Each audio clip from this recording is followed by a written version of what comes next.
What I'm going to talk about tonight is the dark and very, very, very dark history of the system that we live in. We live in a system, and there are people who are very powerful in this world who actually have think tanks that get together regularly on a regular basis, and they basically manufacture this society that we live in. It's a system, and this, what we live in, with all the stuff that you see, wars, famines, corruption, that's basically the end result of these think tanks that get together and produce this society that we live in.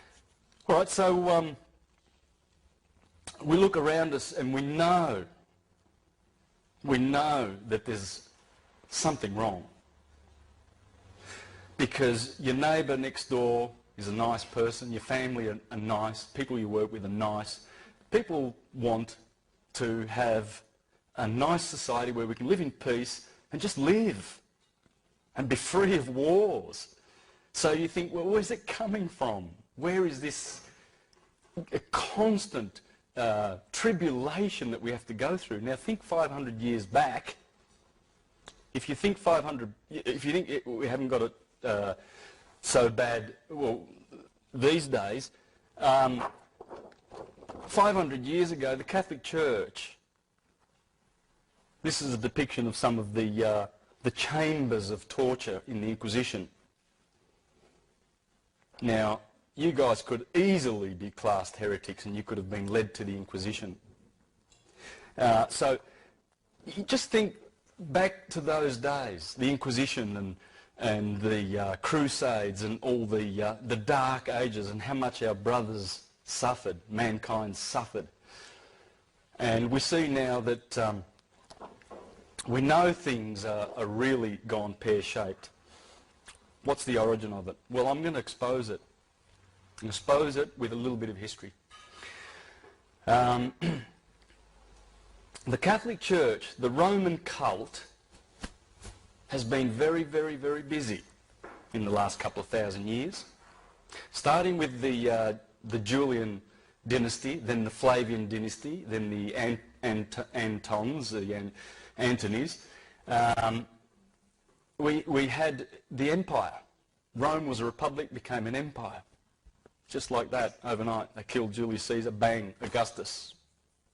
It's an empire.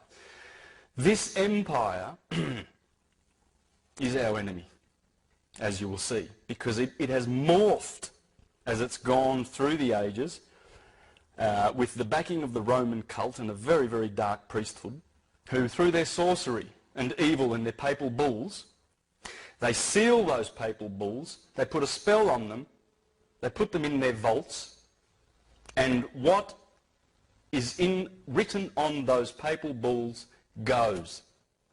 Why? Well, because they're sorcerers. And because when you make a claim of right, which in law means, hey, these are mine, I'm claiming them. Well, I've got the highest claim of right because they're in my hands. I brought them here. The evidence is there. So they're mine. What the Catholic Church did in 1302, very, very, very, very, very powerful date in history. Pope Boniface VIII,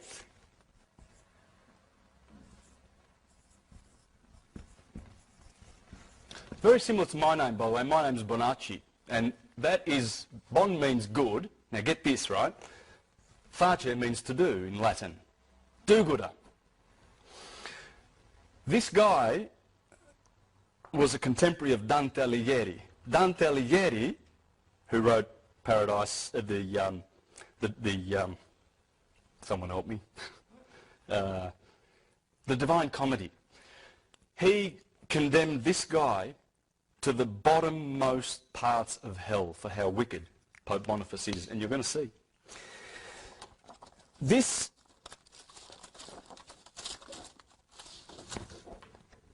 there's his tombstone. You see the crown? It's a double crown. put that on because King Philip in France had a crown. And Prince Philip was a nasty, nasty guy. He's the one who in 1307, get these dates, they destroyed the Knights Templar.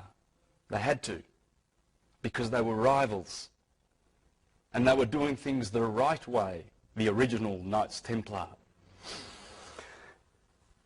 That's when Philip and Clement, the Pope, after Boniface, they had Jacques de Molay in prison for 7 years. They smashed every bone in his body. They blinded him with hot irons, roasted his testicles in oil. They did everything to that man with their little devices. This is the sort of devices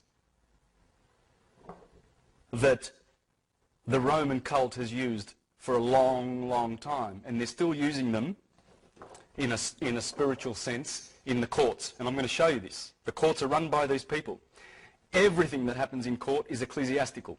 Everything.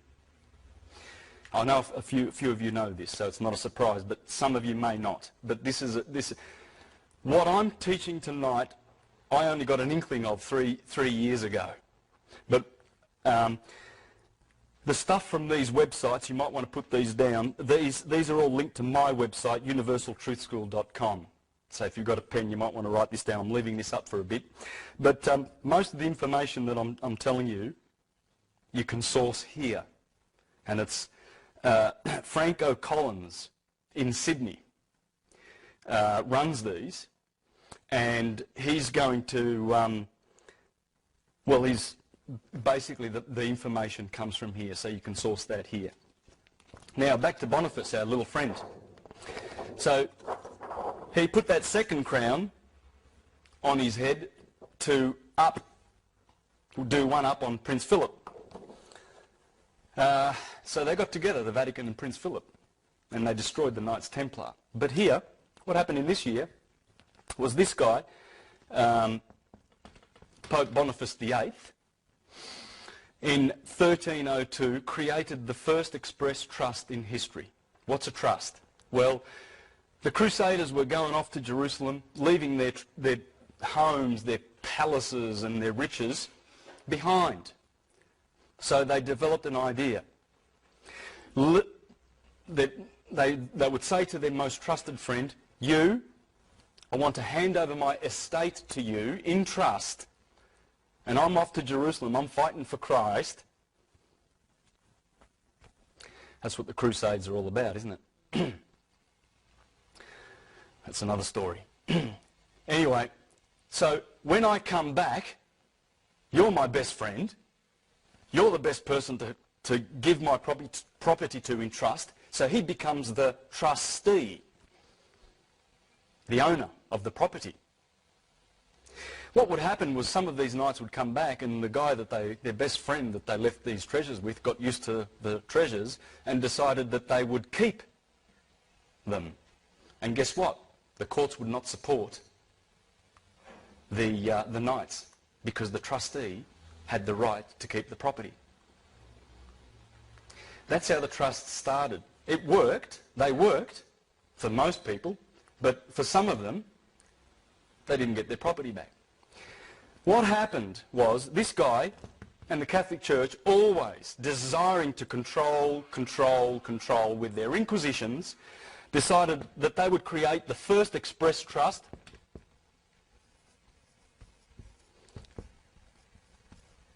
in history. All right, that trust is called Unum Sanctum.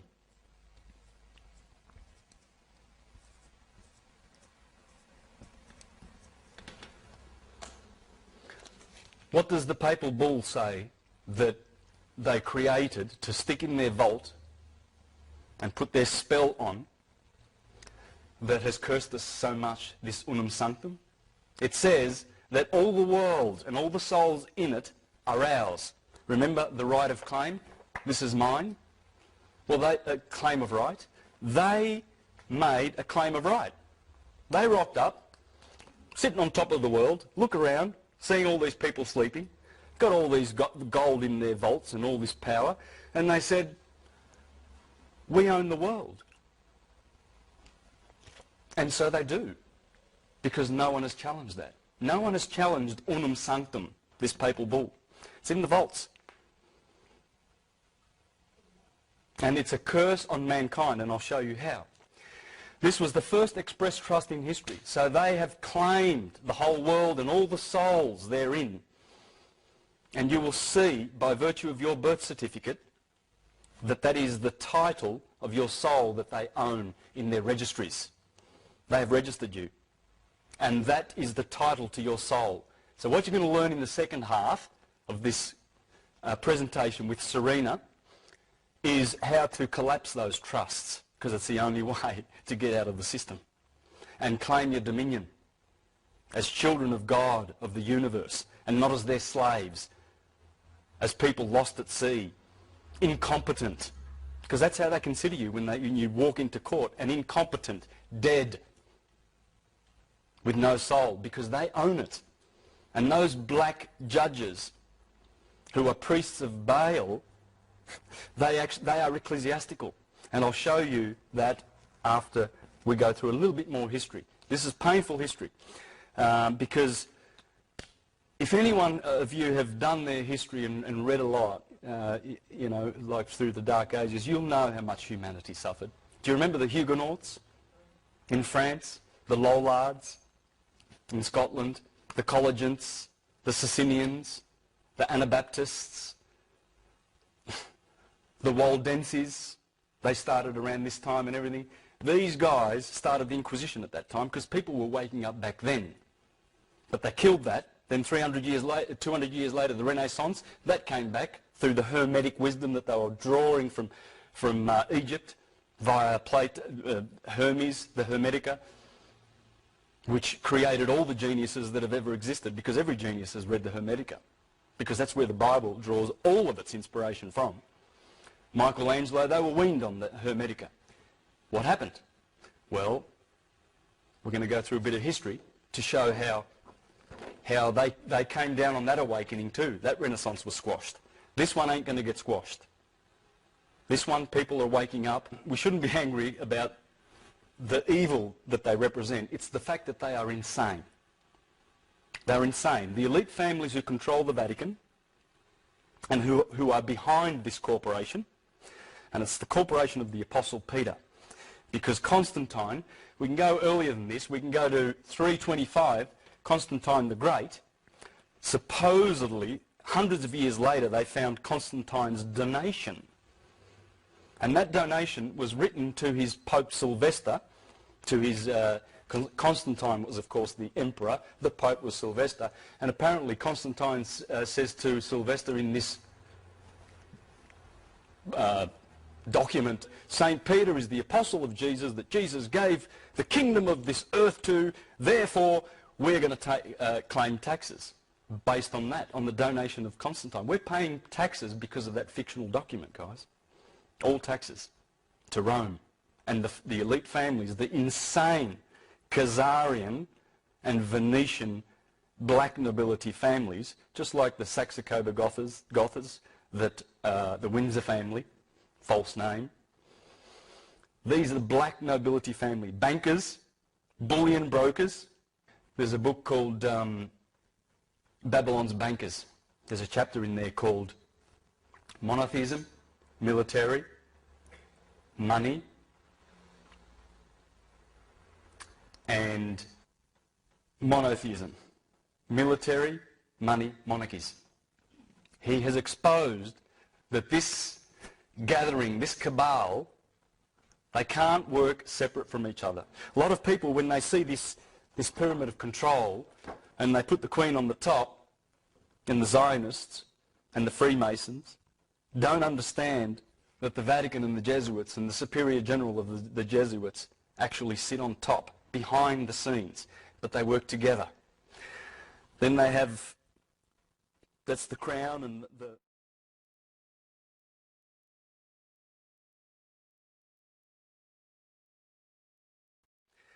Then they have, that's the crown and the elite insane families of the world who think they have better blood than the rest.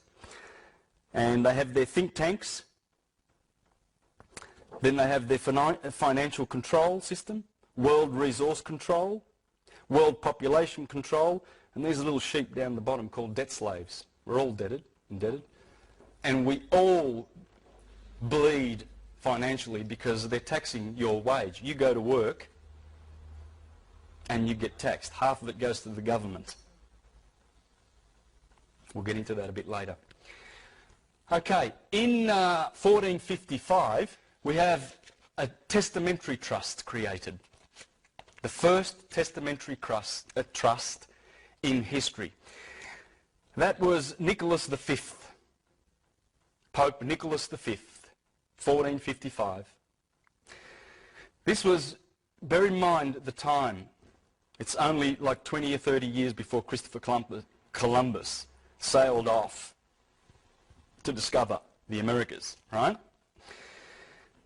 This trust, this testamentary trust, which conveyed all of this property that the Vatican claimed, the whole world, they conveyed it into this trust.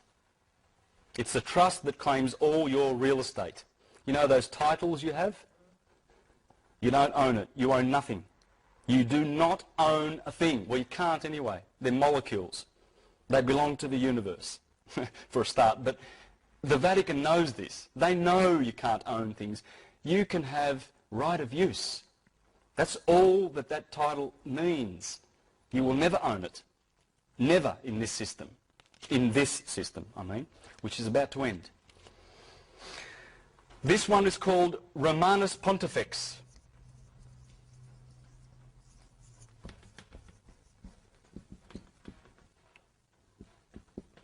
Romanus Pontifex. This one is crown. This is where the crown originated. Remember that double crown? That's going to morph into a triple crown because there are three trusts. This is the first one. There's two more to come. See that triple crown? That's called the tiara, the papal tiara, or the triregnum, the three kingdoms. What are those three kingdoms? Well, this is one of them. This is their fictional kingdom that they created. Remember Shrek and the king and his fictional characters? Same deal.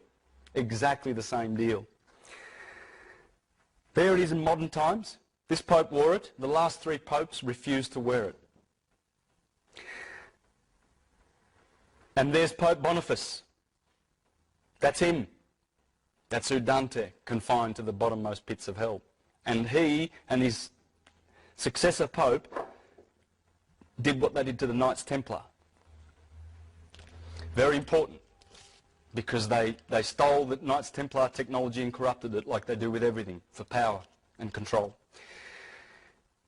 In 1481, now get this, 11 years before Columbus set sail, another trust. Now these three trusts, by the way, in the incipit of the trust, which is the introductory words of the trust, the testament, or the bull rather, it's the bull, the papal bull. The incipit says, for a perpetual remembrance. That's a trust. Right? Now, this one's called attorney.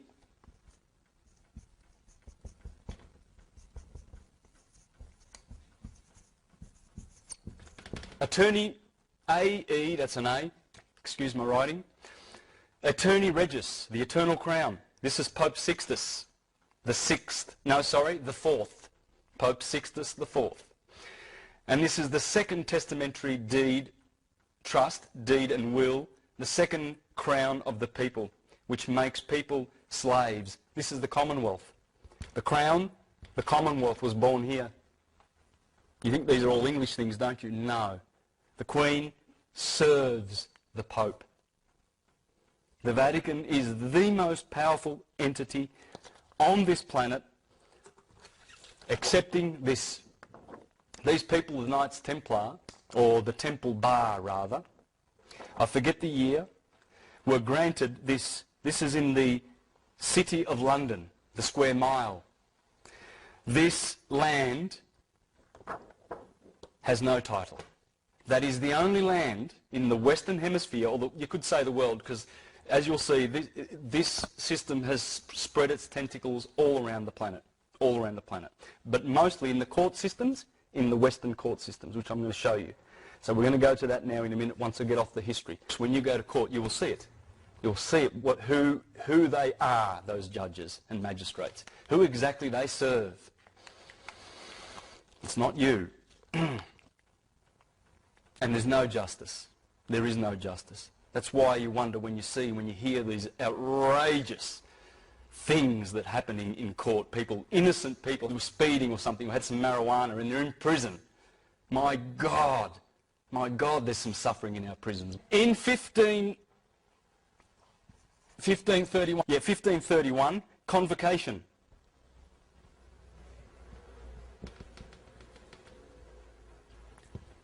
The third trust. This one takes away your real estate. When you register with your birth certificate, that number is the number of these three Sestui KV trusts. Learn this word.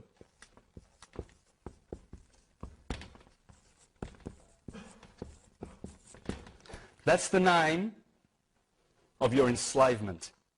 That, in Latin, is six. Six. Six. Six. There are three of them. That's six in Latin. That's six. There are three Sestui KVs. Sestui KV, or Setui KV. A lot of people say Setui. That's the Triple Crown. They own and sit on the crown. They are the kings of these trusts, which have taken away your real estate, your personal property, and your soul. This is for baptism, for Catholics. That's why they want baptisms. That's why they go around converting. And that has stolen and deprived us of our real wealth. These are worth about $15 million. If you've got a birth certificate in this country, in the Commonwealth of Australia, which is registered with the Securities Stock Exchange Commission in New York, you are a shareholder. Canon law, which I'm going to talk about soon, was established in this country in '83 because something happened in 1975. The Crown of Aragon, which was in England's hand, which is this crown, they had the crown. See, they were granted, this was granted to the Crown of Aragon, Isabella and Ferdinand. Well, General Franco took that when he became king in 1975, went back to Spain. It was originally for Spain, created at that time, before Columbus went to America. And when Columbus comes back in '94, he signed the Tesadillos contract with the King of Portugal, with the approval of Alexander, Pope Alexander, back in Rome.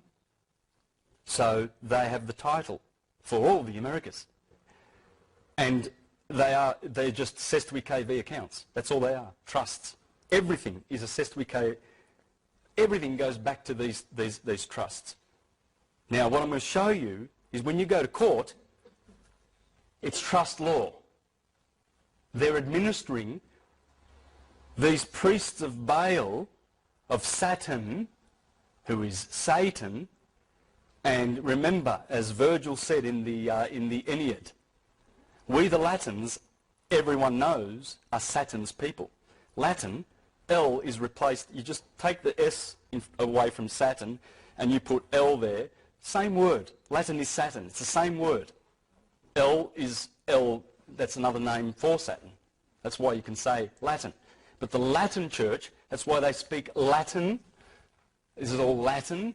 And even they know they're Latin because it's Satan's church. They dress in black. They are the Grim Reapers. They are reaping our souls. The souls belong to them. I saw this the other day on the internet. I thought I'd copy that and show you. There's who they are. The Grim Reaper is black. That's why they wear black. They are ecclesiastical. We'll go through that in a minute. I saw this on the internet. Isn't that appropriate? Remember the Austin Powers? 1 million souls. Yeah. No souls are enough. They love devastating souls, sodomizing souls. How much pedophilia is in this church? How much? It's coming down. It's coming down. The Jesuits, did you hear about this? I'm sidetracking a little bit, but in one of the largest settlements in the Catholic Church's sweeping sex abuse scandal, an order of priests has agreed to pay $166 million to hundreds of Native Americans and Alaska natives who were abused at the order's schools around the US Pacific Northwest. The settlement between more than 450 victims. Imagine if you're one of them. We don't think about it, but yeah, and how many of those people committed suicide? Those ones that are left to fight, if they've got any fight left in them after they've been sodomized and abused by these criminals. And the Oregon province of the Society of Jesuits, anyway, they apologised. The settlement is believed to be the Catholic Church's third largest in the sex abuse cases, behind the Los Angeles Diocese, which agreed to pay $660 million to 508 victims, and the San Diego Diocese, which agreed to pay $198 million to 144 victims. It's just a drop in the ocean for them for all the wealth that they have, but nonetheless it will bring them down because it's coming in crashing, thundering. Why do they do that? Because they're abusers. But are they taught at priest school to do that? Are they brainwashed to do that? It is part brainwashing, yes. They've been indoctrinated. They've been indoctrinated and they've been mind controlled. It's all mind control. All of this. It's all mind control. It's all filthy mind control. In that city of London, which I'm going to show you, this is what Franco Collins is talking about. There's Jerusalem, the Holy of Holies, the Middle Temple and the Outer Temple. That's what they've done in the city of London. That's the city of London. There are 3 cities in the world that do not... well, let me put it this way. There's 3 cities in the world that run the show. DC, Washington, it's just a square mile, a couple of square miles. City of London, where the Temple Bar is. The Temple Bar is in there. That is the only piece of land in the world that is over and above the Vatican. Remember that? I showed you that? That's in the City of London. It has to be, because this is the inner temple. It's the same as, this is the New Jerusalem. That's why they sing the song about New Jerusalem, the most popular song in the British Commonwealth, isn't it? Because they created the New Jerusalem. They were given the New Jerusalem. There it is, in the City of London. The Middle Temple, the Inner Temple, and that's the Outer Temple, based on that system that the Templars brought back from Jerusalem. It's a system of slavery. Because the ones who are in the Outer Temple, they are the Gentiles, or the Goyim, or the scum of the earth. They're the ones that get taught exoteric religion. For instance, that Jesus Christ is pure history. When they were teaching Jesus Christ 2,000 years, 3,000, 4,000, who knows how many thousand years, in India as Krishna. His name was Yes Krishna. And in Egypt as Horus. And he wasn't historical. They made it up. The Romans did that. The Julian family did that. And the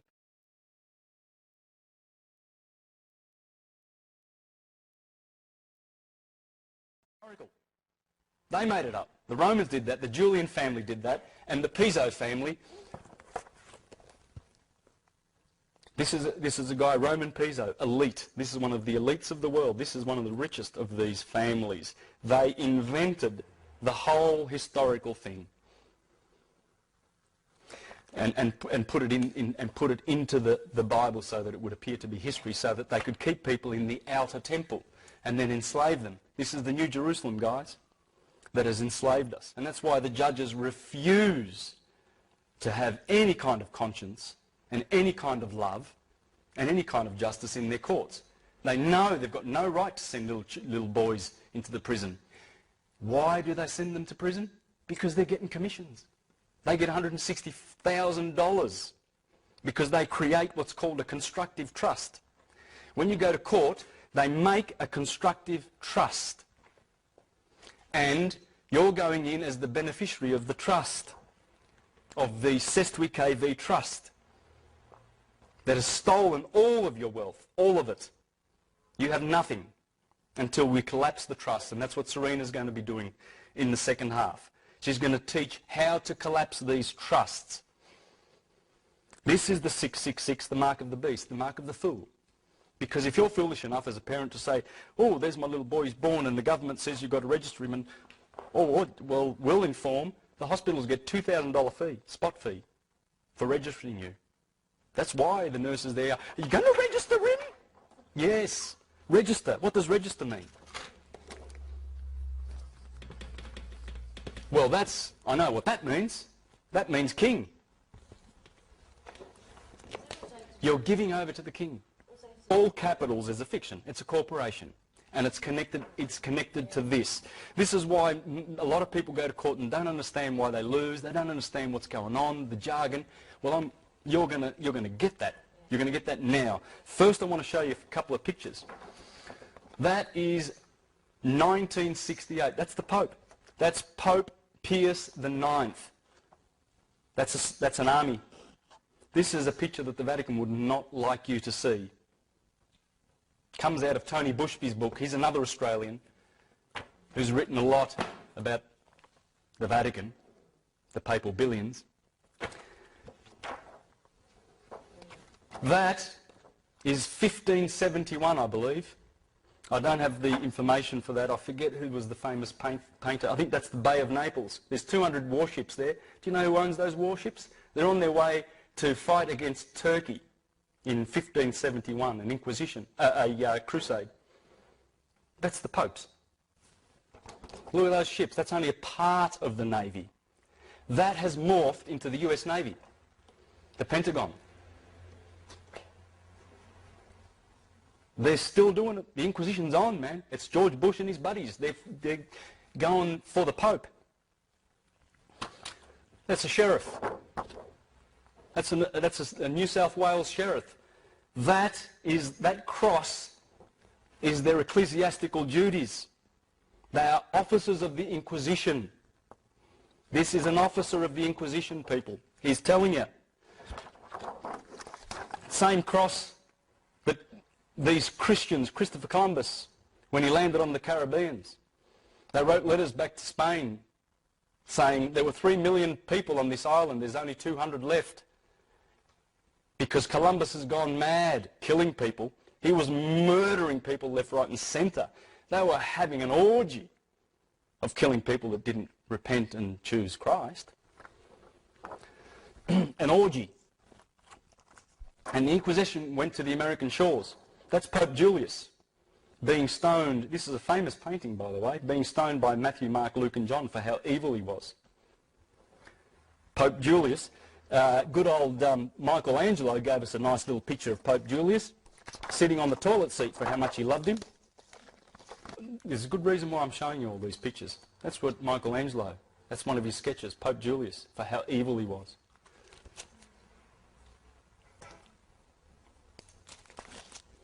That is a flyer that was going around in 1501 for the same Pope, saying that he was from the devil and from Satan. Because why? Because they are. Look at them now. See those SS officers in the Vatican? Look at them blessing the killers, training them in mind control. Go, the Sestui KV accounts need to be charged up. We need money. Look at how eager this Orthodox bastard is. He's so eager to bless them. Go. He'll stay at home, eating his bread and cheese and champagne and caviar. Yeah, no worries. Look at that. That's a famous picture. There you go. Pope Pacelli.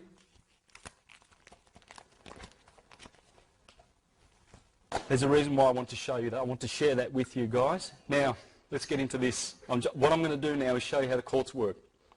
It's all ecclesiastical. Okay, and this is very sad, but we need to know this. It's cruel. It's absolutely cruel, the poor young boys that go in to court with a lawyer.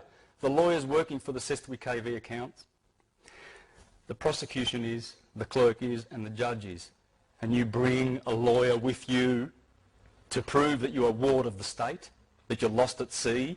So So you need a Cestui Que Vie account, someone to manage all your wealth. They've stolen it. A court room. So let's make a little courtroom here. We've got the judge here, we've got the clerk over here, and you and the prosecution, okay? Every trust has a trustee, a executor, and a beneficiary.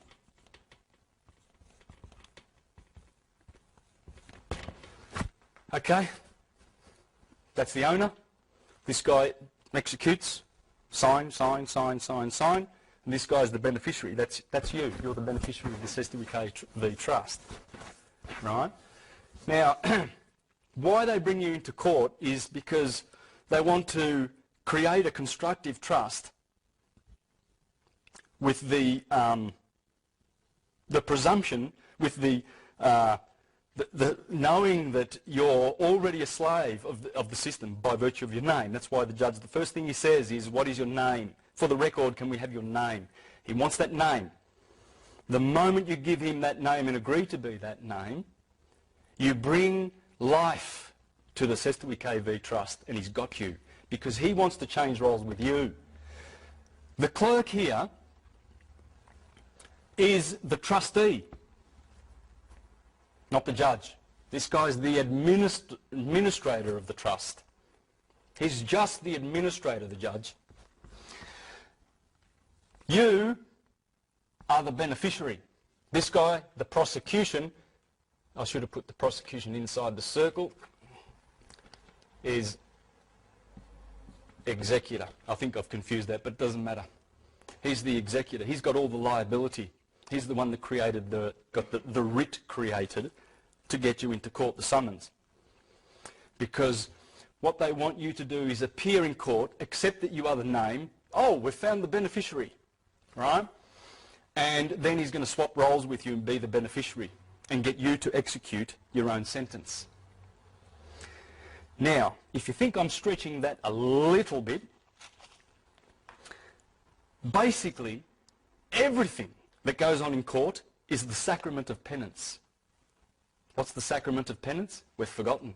But these guys, these guys here well knew what the sacrament of penance was, because that's what brought them in there. The sacrament of penance is, you're a dirty, rotten sinner. We're all sinners. Sin, sin, sin, sin, sin. But God's merciful. Oh, he's lovely. He forgives. So you've got this treasury of credits up there in heaven. What we're going to do is we're going to administer those credits. We're going to administer them, and it's penance. And you pay. And the system works on the confession. It's all the confession. You go to court to confess your sins and pay for them. That's penance. Every single thing in court runs as a church does, and confession, and you go in there to confess and accuse yourself.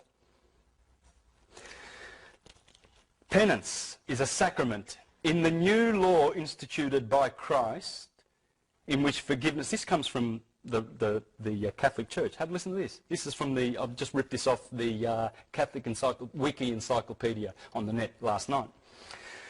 Of the new law instituted, penance is a sacrament of the new law instituted by Christ, in which forgiveness of sins committed after baptism is granted through the priest's absolution to those who with true sorrow confess their sins and promise to satisfy for the same. It is called a sacrament, not simply a function of ceremony, because it is an outward sign instituted by Christ to impart grace to the soul. As an outward sign, it comprises the actions of the penitent in presenting himself to the priest and accusing himself of his sins, and the actions of the priest in pronouncing absolution and imposing satisfaction. The whole procedure is usually called, from one of its parts, confession. That's what you're doing when you go to court. I'll show you this. Yeah, it's all in the wording. It's still there. It's in the wording. Look at the words, and there it is. You watch. Because it is a judicial process in which the penitent is at once the accuser The person accused and the witness. Remember this, because that's how the Inquisition ran, and that's how courts work. It's exactly the same thing. It's morphed, but it hasn't changed in its nature. So you become the person accused, the accuser, and the witness. They're saying it. While the priest pronounces judgment and sentence. The judge. The grace conferred is deliverance from guilt and sin, and in the case of mortal sin, from its eternal punishment, hence also reconciliation with God, justification. That's the sentence. Finally, the confession is made not in the secrecy of the penitent's heart, nor to the layman as friend and advocate, nor to the representative of human authority, but to a duly ordained priest with requisite jurisdiction and with the power of the keys, the power to forgive sins which Christ granted to his church. Now I'm going to talk about another thing here, indulgences. Remember I mentioned those? From the same encyclopedia. In Catholic theology, an indulgence is the full or partial remission of temporal punishment due for sins which have already been forgiven. Of course, God forgives, but you're a sinner, and we'll manage that for you. That's all it is. That's all it is, guys, and they are the priests of Baal. The temple Ba is Baal. Baal is Saturn. It's the church of Satan. They're the Grim Reapers in black. Excuse me for that. In Catholic theology, an indulgence is the full or partial remission of temporal punishment due for sins which have already been forgiven. The indulgence is granted by the Catholic Church after the sinner has confessed and received absolution. The belief is that indulgences draw on the treasury of merit accumulated by Christ's abundantly meritorious sacrifice on the cross and the virtues and penances of the saints. They are granted for specific good works and prayers. They've monetized sin. And this was developed by the Jesuits in the 1500s with the backing of the Venetians who created the Jesuits. The Jesuits rule the world. They do. A court is an oratory. That's where you confess. Just look at these words. Have a look at these words. A clerk. What's a clerk? What does it sound like? A cleric. The judge is an ordinary. What's an ordinary? An officer of the church who by reason of office has ordinary power to execute the church's laws. That's what the judge is, an ordinary. A case. What's the case? We're going to hear a case today. Hear a case? Forgive me, Father, for I have sinned. Yes, tell me what you've done. That's what it is. That's why you would never bring to life that name when you go to church, when you go to Baal's church, when you go to court. Cortio, which means, oh God, I forgot the name. Cortio. Well, it's an oratory. Writ. Is it two T's? No.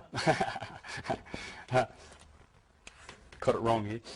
Comes from, well, there's no W in Latin. It doesn't exist. Well, it used to. It's a right. It's a religious.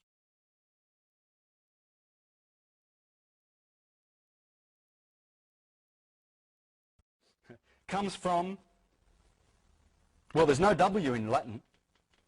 It doesn't exist. Well, it used to. It's a right. It's a religious right. Because the, let me say this correctly. Correct me if I'm wrong. The scribe and a notary. What's a scribe and a notary? He makes the writs. He puts the curse on you. The summons, whatever it is. A bill, Telstra. It comes from a writ, right? And the scrivener, scribe, verne, from verne Latin, is guess what? Our little friend, the indulgence. That's an indulgence. The writer of indulgences. They're telling you in your face, and we don't see it. A warrant. What's a warrant? Well, it seals the writ. It seals the writ. So it indemnifies the king and the queen from being sued if they lose. That's what a warrant is. Warrant comes from seal. of the writ and is a form of indulgence. Hearing, well, I've already gone through that. It's a confession. That's what a hearing is. Isn't this sick? Don't you think? It makes you sick. It makes you sick. And that's what's going on. And it's run by insane people. Oh, what's a sentence? It's penitence. Penance. Absolution. Prison or a fine. Prosecutor. Prosecutus. 3 words. Prosecutus. The skin. Self. Present. It's representing one's own flesh. Or a person who is claiming to be you, making a self-accusation. So those warrants that come to your house or whatever, they are prosecuting you, right? So they're claiming to be you. They're just using that name on the trust. Attorney, turn over. Attorney tells you, I turn you over. That's what it means. You bring an attorney with you. Thanks, mate. Yeah, you help me. Come on, man. Let's go and see the judge. And tell him what to say. You tell him, and guess what? You find yourself in prison and you look at your attorney and he goes, well, I tried, you know. I said, they work for the same guy. They're all getting commissions. That's why the prosecution is always required to bring their checkbook to court. Because if they can't get you to swap roles with him, you become the trustee, he becomes the beneficiary, and get you to prosecute your own sentence. If they can't do that, they bear the liability. They're going surety for it. They're prosecuting. So they're bringing the liability.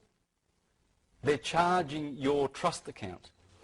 So, in a beautiful, on the websites that I showed you, on this one here, Spiritual Economics Now, you can go there to a page. It's beautiful. Please read this. This is the best 5 pages I think you'll ever read by Franco Collins.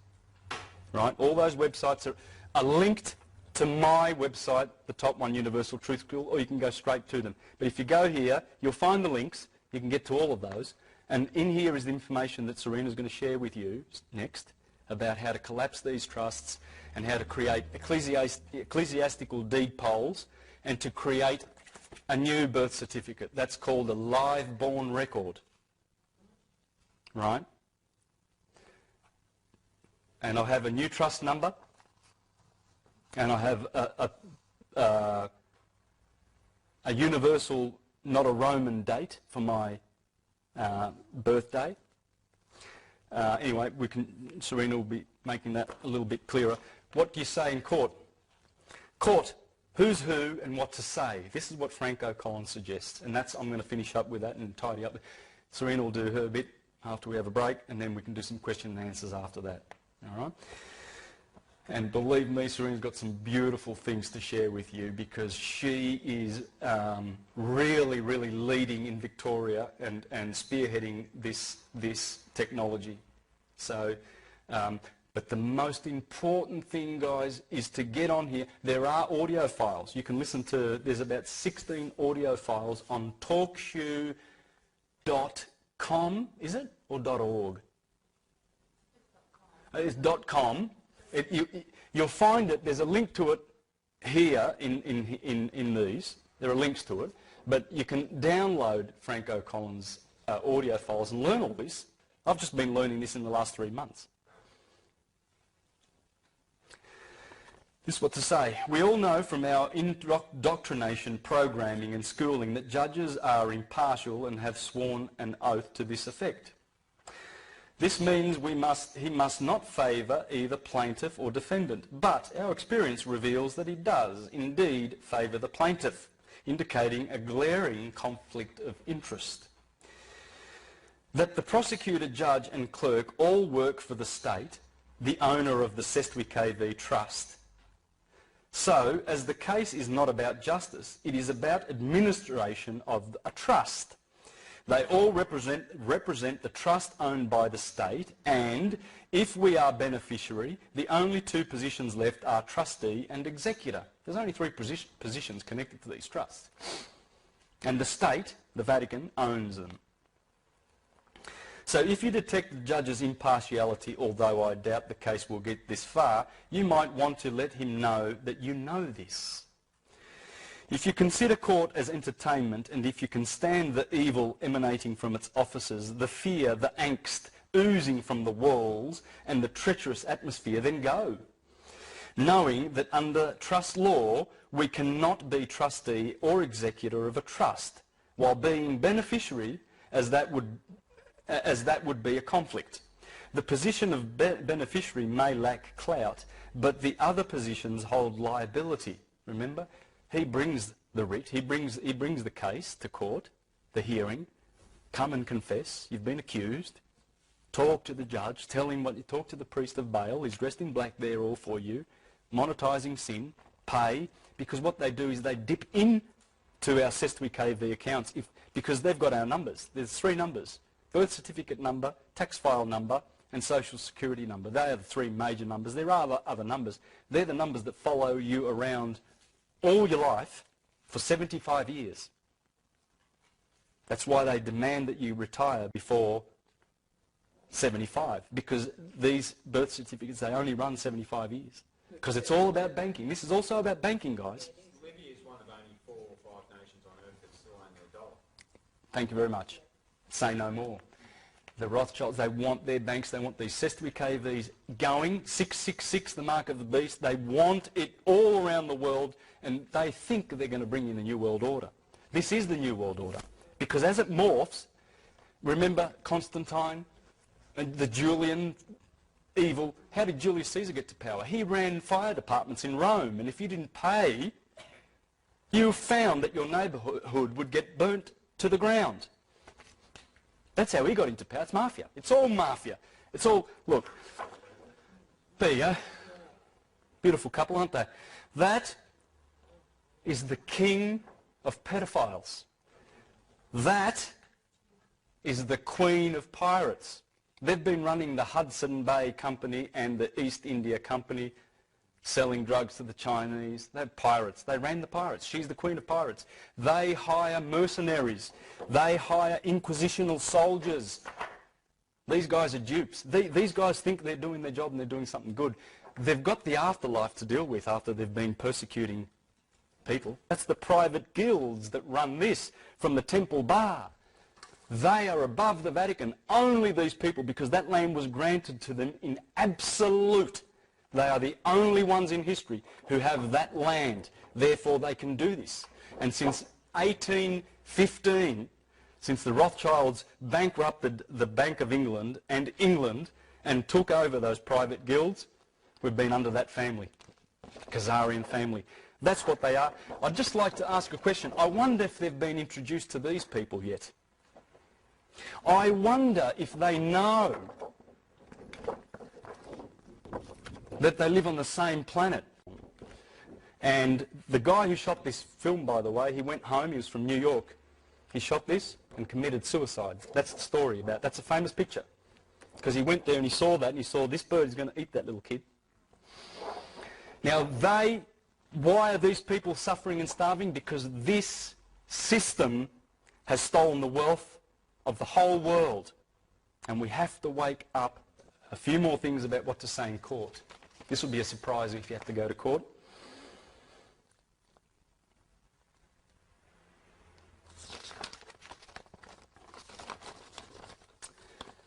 When the name of the trust, example John Doe, is called by the judge aka administrator, aka trustee, you can stand and ask, are you saying that the trust which we are now administering is the John Doe Trust, Your Honour? And you watch him turn white. The moment you, what's the word? In the moment you just show an inkling of that knowledge, because they are hiding this fact, they are denying that they're operating trust law.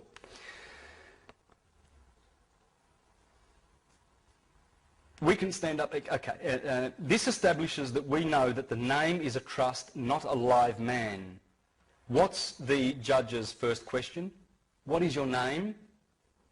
State your name for the record. we must be very careful not to identify with the name of the trust, because doing so makes us the trustee. What does this tell you about the judge? If we know that the judge is the trustee, then we know that the judge is the name, but only for this particular constructive trust, which is the case. Prosecution, it's a hearing, it's in the Inquisition. Now, think about all the times that the judge have become so frustrated by our refusal to admit to being the name that they issue a warrant, and then as soon as the man leaves, he is arrested. How idiotic is that? They must feel foolish for saying John Doe is not in the court, so I'm issuing a warrant for his arrest, and then the man whom they just admitted is not there is arrested because he is there.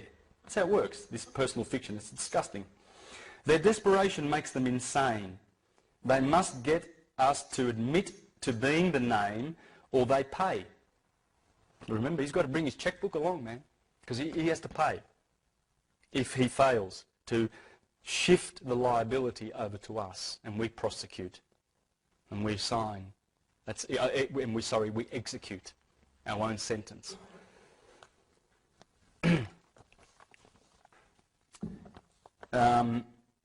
This is beautiful, what you're going to learn here. This is really, really beautiful. They're desperate.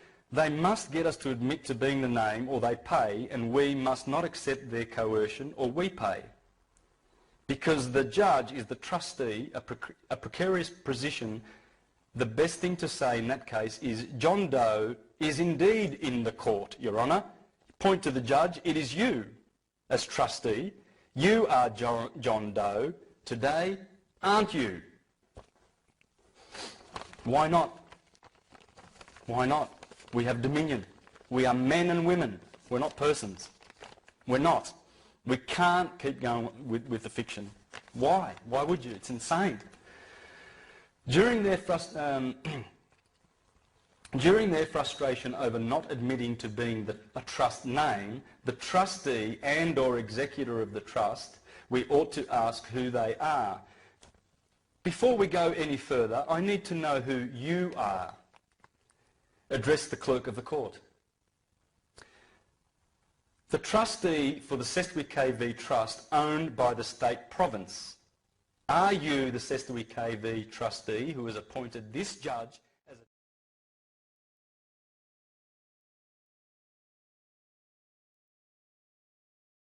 trustee for the Sestui KV Trust owned by the state province? Are you the Sestui KV trustee who has appointed this judge as administrator and trustee of the constructive trust case? Number.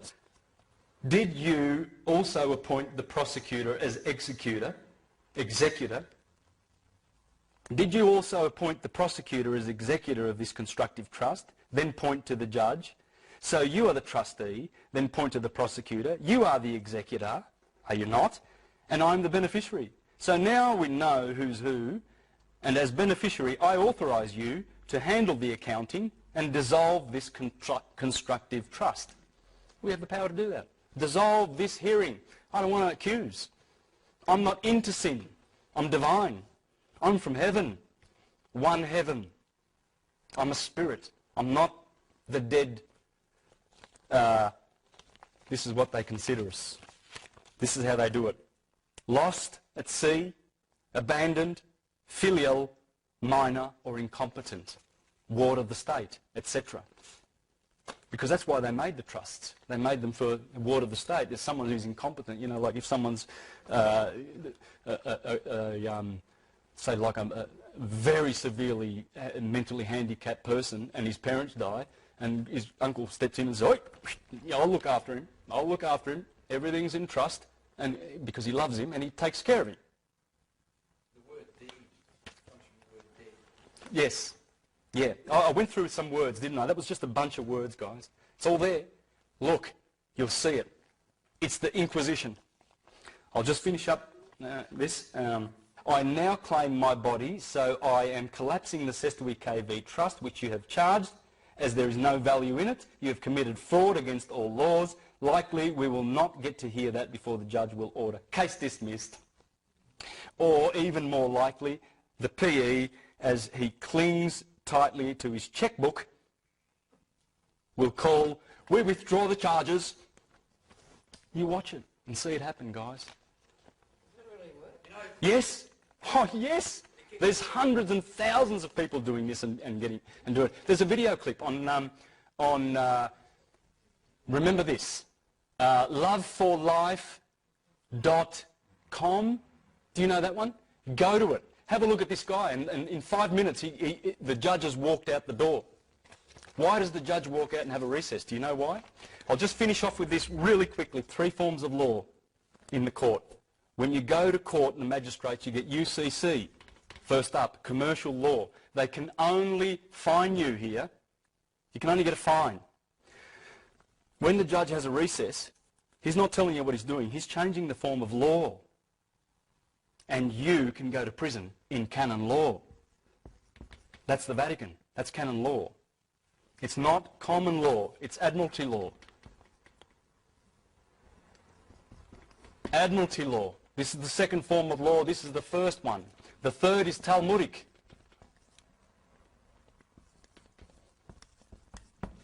From the Bible. This gives them the priest to send, this gives them the authority as the priests of Baal to send you to your sentence of death. Here they can send you to jail. That's why he runs out of court. You'll see the judge in that video clip on the website, loveforlife.com or .org, whatever, you'll find it. And go down and have a look at the guy, and you'll see how the judge goes, because he got frustrated with this guy. The guy just refused to give him his name. He said, are you John Doe? And he goes, I'm John.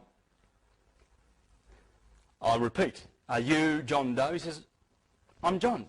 Do you have a family name? He says, oh, I have a family name, but that's not important for today. John will do. I'm here to offer remedy. And the judge got so angry. He said, sit down! He's basically yelling. He's telling his dupes, his bailiffs and all these sheriffs and everything to get him and throw him out of the court. And he says, don't do that. You'll be dishonouring a court official, because he'd already given his documents to the bailiff. And once those documents are on that bench, that's it. They can dishonour that. And it's very, very dangerous. Anyway, the judge got frustrated and he goes, we're going to have a recess. And the guy says, how long? I haven't got all day. How long are you going to be? And anyway, the judge opens the door and walks out. Just as he walked out, he realised, he says, the judge has jumped ship, because that's what this is, a ship. Remember, it's admiralty. It's the law of the high seas. He's in his ship. He's in his boat. So he immediately announced, he said, for the record, the judge has jumped ship, he's abandoned ship. I, as a sovereign in this court, take authority. Case closed, with prejudice. Have a nice day. And just walked out. Okay? This is the power you've got. If they adjourn the case, that's fine. It stays in the same court. If the judge says we're going to have a recess, that's when you step in and you say, Your Honour, I don't consent. Because it's an offer. They're administering the trust. You don't have to go to jail. You don't have to consent. The jail is just a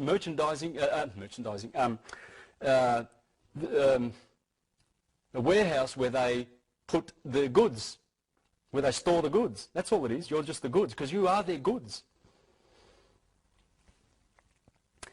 So that's the power you have. You don't consent.